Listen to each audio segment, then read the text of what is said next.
In an effort to fill its increasingly depleted infantry ranks, Kiev has steadily recruited men aged 18 to 60, joining NATO's proxy war against Russia.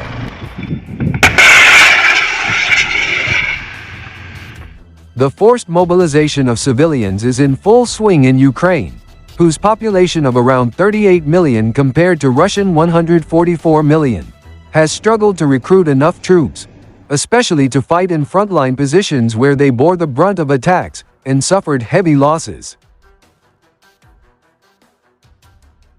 It's all strange. The recruiters chased the cyclist in the Lviv region, cut off his position so that he was struck by a car and fell, so they could take him to the army. But at the same time, that themselves fall into the hole, and men on bicycle rush to escape, as new video footage shows on June 3rd. And this is why the streets are empty. 18 число. Все пусто.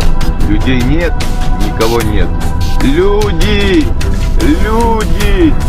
Вы где? Keep in mind, Ukraine Parliament on Thursday passed a controversial law on how the country will call up a new army, at a time when the country needs to replenish a depleted army, and is increasingly struggling to fend off Russian advances.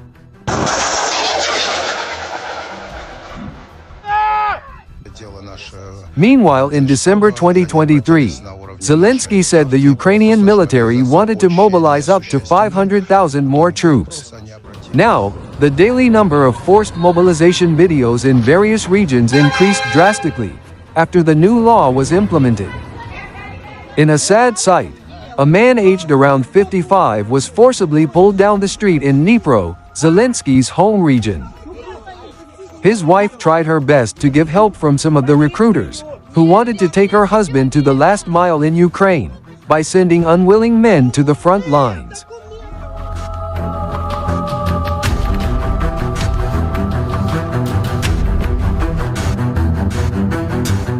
Morale is everything in war.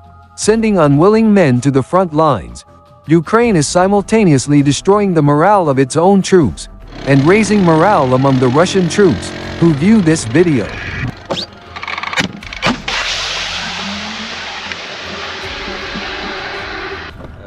It is so bad that even Ukrainians, who have fled to other countries, are being targeted. So, they are constantly moving to Russia, or more friendly regions where their safety can be guaranteed. Due to past battlefield experiences, many mercenaries no longer want to fight, even for a fee, according to reports. Now, instead of finding a peaceful way to end the war, Kiev has created a law that requires Ukrainian men with no military experience to go through the Russian meat grinder on the battlefield.